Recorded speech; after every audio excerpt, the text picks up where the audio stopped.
Por que nazismo era socialismo e por que socialismo é totalitário? Esse texto é de George Heisman.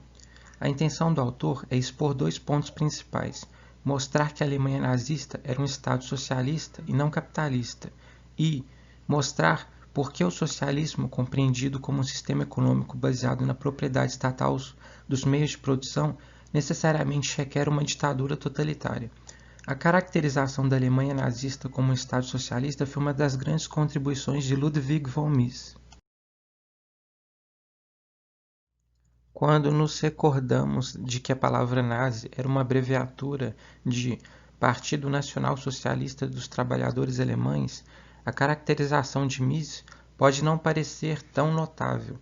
O que se poderia esperar do sistema econômico de um país comandado por um partido com socialista no nome, além de ser socialista? Não obstante, além de Mises e seus leitores, praticamente ninguém pensa na Alemanha nazista como um Estado socialista. É muito mais comum se acreditar que ela representou uma forma de capitalismo, aquilo que comunistas e marxistas, em geral, têm alegado. A base do argumento de que a Alemanha nazista era capitalista é o fato de que a maioria das indústrias foi aparentemente deixada em mãos privadas. O que Mises identificou foi que a propriedade privada dos meios de produção existia apenas nominalmente sob o regime nazista e que o verdadeiro conteúdo da propriedade dos meios de produção residia no governo alemão, pois era o governo alemão e não os proprietários privados nominal quem decidia o que deveria ser produzido, em qual quantidade, por quais métodos e a quem seria distribuído, bem como quais preços seriam cobrados e quais salários seriam pagos, e quais dividendos ou outras rendas seria permitido ao proprietário privado nominal receber. A posição do que se alega terem sido proprietários privados era reduzida essencialmente à função de pensionistas do governo, como Mises demonstrou. A propriedade governamental de fato dos meios de produção, como Mises definiu, era uma consequência lógica de princípios coletivistas fundamentais adotados pelos nazistas, como o de que o bem comum vem antes do bem privado e de que o indivíduo existe como meio para os fins do Estado. Se o indivíduo é um meio para os fins do Estado, então, é claro, também o é sua propriedade. Do mesmo modo em que ele pertence ao Estado, sua propriedade também pertence.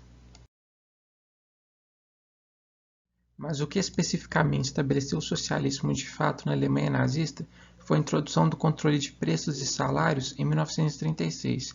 Tais controles foram impostos como resposta ao aumento na quantidade de dinheiro na economia praticada pelo regime nazista desde a época da sua chegada ao poder, no início de 1933.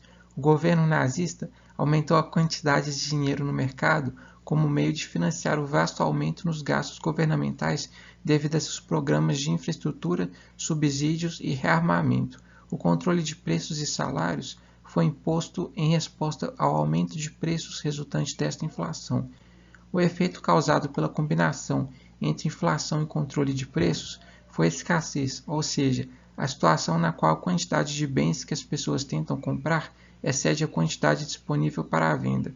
As escassezes, por sua vez, resultam em caos econômico. Não se trata apenas da situação em que consumidores que chegam mais cedo estão em posição de adquirir todo o estoque de bens, deixando o consumidor que chega mais tarde sem nada, uma situação a que os governos tipicamente respondem impondo racionamentos. Escassezes resultam em caos por todo o sistema econômico.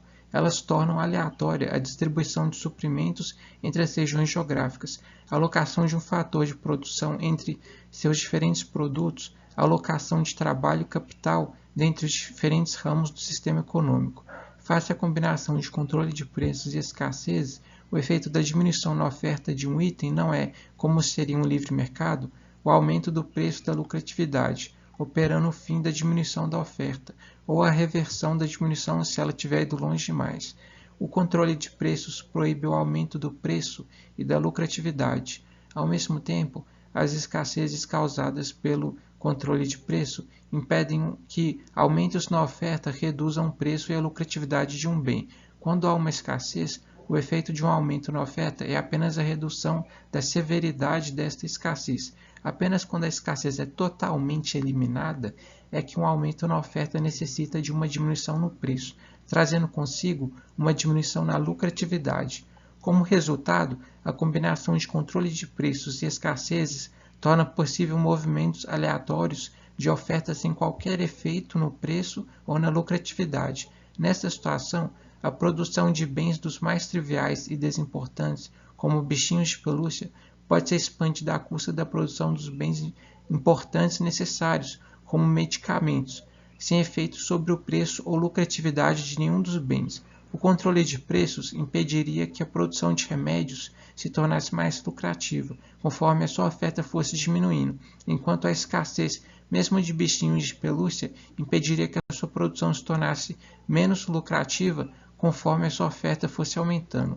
Como Mises demonstrou, para lidar com os efeitos indesejados decorrentes do controle de preços, o governo deve abolir o controle de preços ou ampliar tais medidas, precisamente o controle sobre o que é produzido, em qual quantidade, por meio de quais métodos e a quem é distribuído, ao qual me referi anteriormente. A combinação de controle de preços com essas medidas ampliadas constitui a socialização de fato do sistema econômico, pois significa que o governo exerce todos os poderes substantivos de propriedade. Este foi o socialismo instituído pelos nazistas. Mises o chama de modelo alemão ou nazista de socialismo, em contraste com ao mais óbvio socialismo dos soviéticos, a qual ele chama de modelo russo ou bolchevique de socialismo. Efeitos do socialismo e suas políticas. O socialismo, é claro, não acaba com o caos causado pela destruição do sistema de preços, ele apenas perpetua esse caos. E se introduzido sem existência prévia de controle de preços, seu efeito é inaugurar este mesmo caos. Isso porque o socialismo não é um sistema econômico verdadeiramente positivo. É meramente a negação do capitalismo e seu sistema de preços. E como tal, a natureza essencial do socialismo é a mesma do caos econômico resultante da destruição do sistema de preços por meio do controle de preços e salários.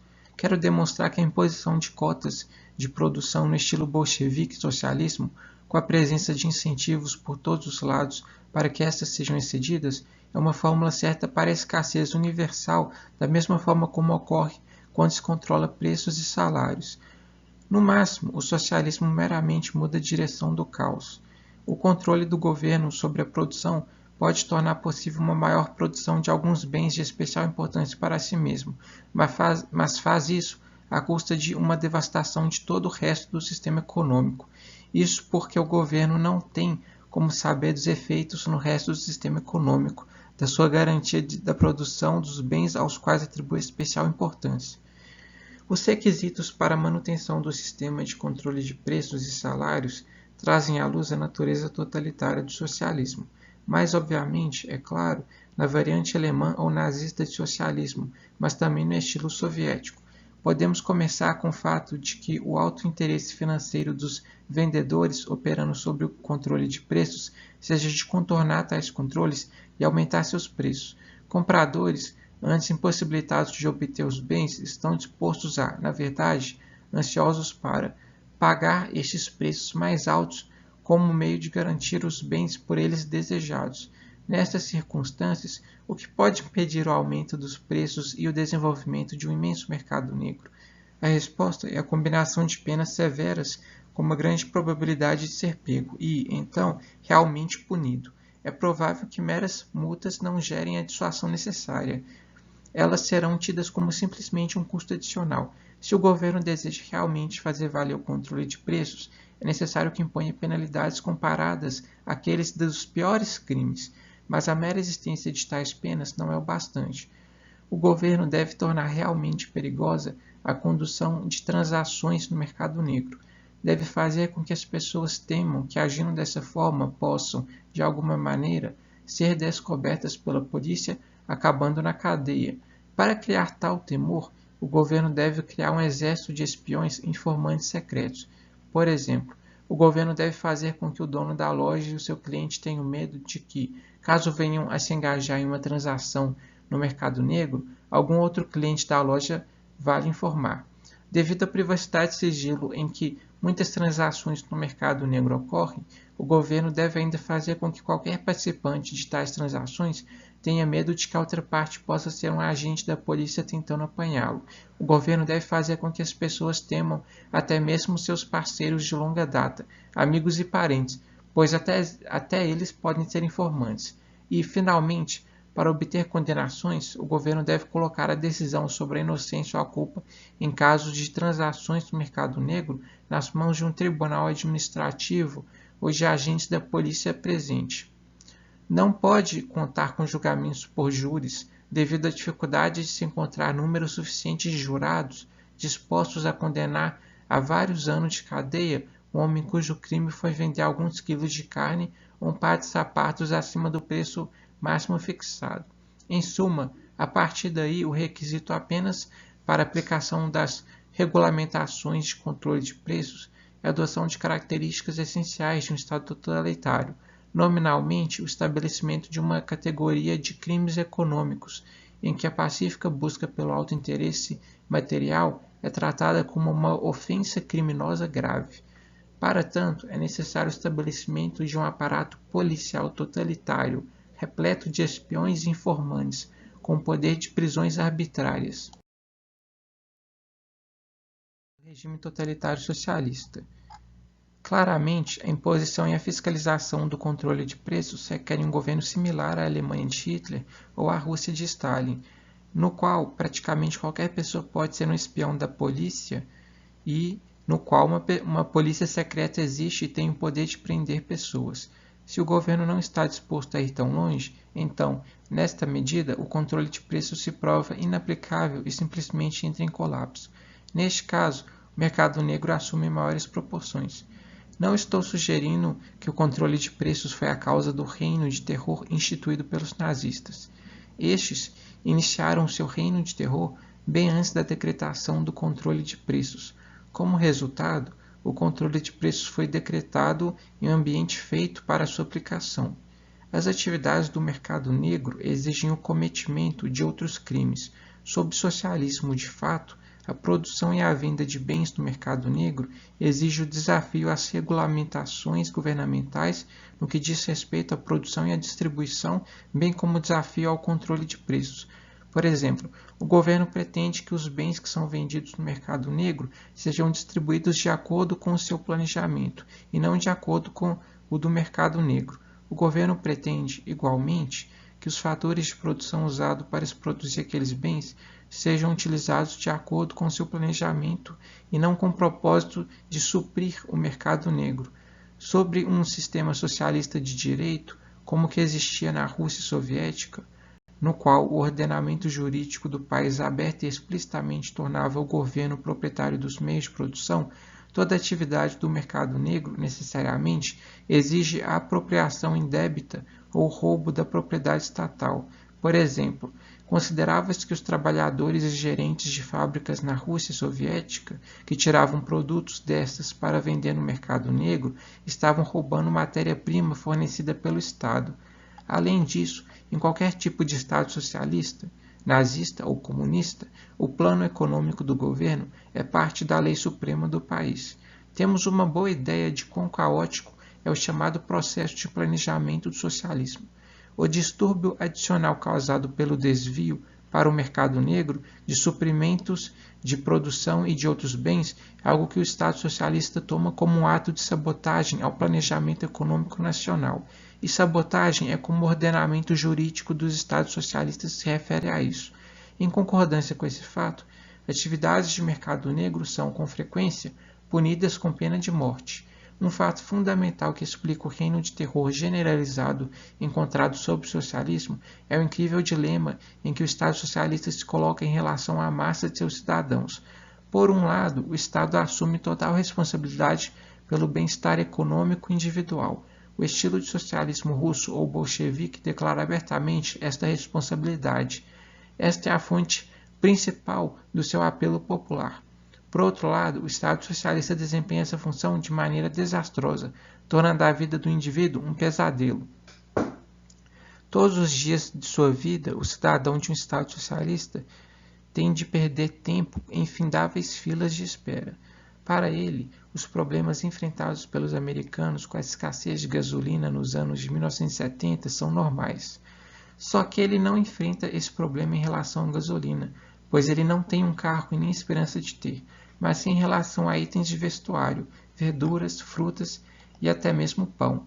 Pior ainda, ele é forçado a trabalhar em um emprego que não foi por ele escolhido e que, por isso, deve odiar, já que sob a escassez, o governo acaba por decidir a alocação de trabalho da mesma maneira que faz colocação de fatores de produção materiais, e ele vive uma situação de inacreditável superlotação, com quase nenhuma chance de privacidade. Frente à escassez habitacional, pessoas estranhas são designadas pelo governo a morarem juntas, famílias são obrigadas a compartilhar apartamento. Um sistema de passaportes e visto interno é adotado a fim de limitar a severidade da escassez habitacional em áreas mais desejáveis do país. Uma pessoa forçada a viver em tais condições deve ferver de ressentimento e hostilidade. Contra quem seria lógico que os cidadãos de um Estado socialista dirigissem seu ressentimento e hostilidade, senão ao próprio Estado socialista? Contra o mesmo Estado socialista que proclamou sua responsabilidade pela vida deles, prometeu uma vida de bênção e que é responsável por proporcionar-lhes uma vida de inferno.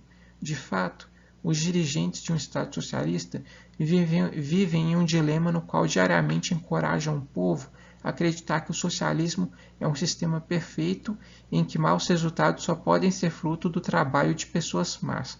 Se isso fosse verdade, quem poderiam ser essas pessoas más, senão os próprios líderes, que não apenas tornam a vida um inferno, mas pervertem a esse ponto um sistema supostamente perfeito? E isso se segue que os dirigentes de um Estado socialista devem temer seu povo.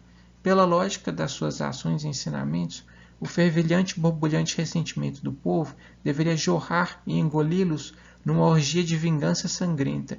Os dirigentes sentem isso, ainda que não admitam abertamente e, portanto, a sua maior preocupação é sempre manter fechada a tampa da cidadania. A repressão de toda e qualquer liberdade.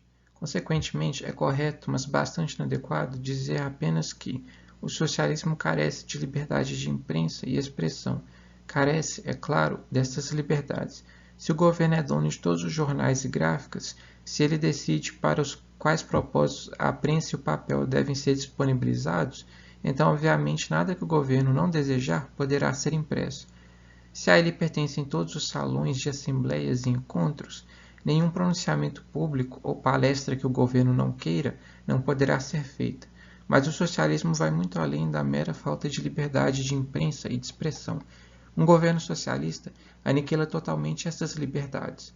Transforma a imprensa e todo o fórum público em veículos de propaganda histérica em prol de si mesmo e pratica cruéis perseguições a todo aquele que ouse desviar-se uma polegada da linha do partido oficial. A razão para isso é o medo que o dirigente socialista tem do povo. Para se proteger, eles devem ordenar que o Ministério da Propaganda e a Polícia Secreta façam de tudo para reverter este medo. O primeiro deve tentar desviar constantemente a atenção do povo quanto à responsabilidade do socialismo e dos dirigentes socialistas em relação à miséria do povo.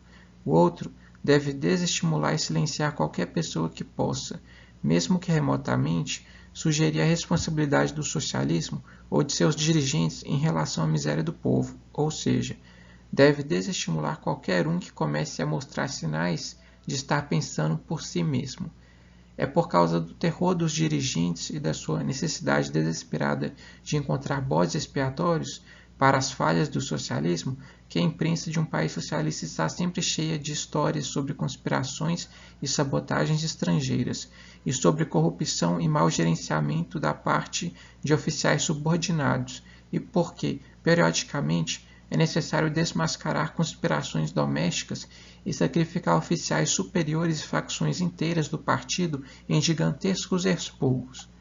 E é por causa do seu terror e da sua necessidade desesperada de esmagar qualquer suspiro de oposição em potencial que os dirigentes do socialismo não ousam permitir nem mesmo atividades puramente culturais que não estejam sob o controle do Estado, pois se o povo se reúne para uma mostra de arte ou um sarau literário que não seja controlado pelo Estado, os dirigentes devem temer a disseminação de ideias perigosas.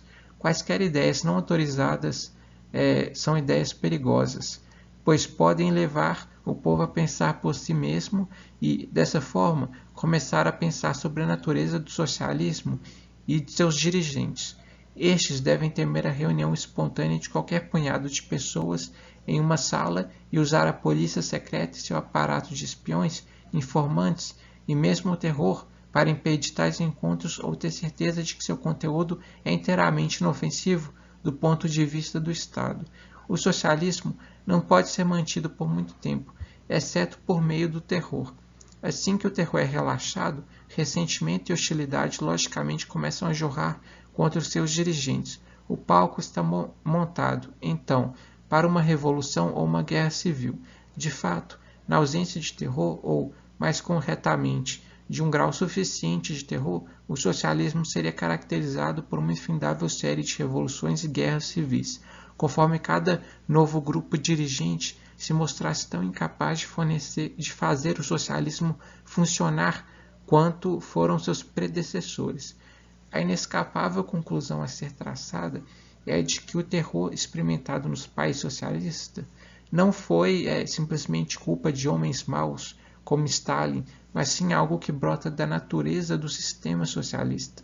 Stalin vem à frente porque sua incomum perspicácia e disposição ao uso do terror foram as características específicas mais necessárias para um líder socialista se manter no poder. Ele ascendeu ao topo por meio de um processo de seleção natural socialista, a seleção do pior. Por fim, é necessário antecipar um possível mal-entendido em relação à minha tese de que o socialismo é totalitário por natureza. Diz respeito aos países supostamente socialistas, dirigidos por social-democratas como a Suécia e outros países escandinavos, que claramente não são ditaduras totalitárias.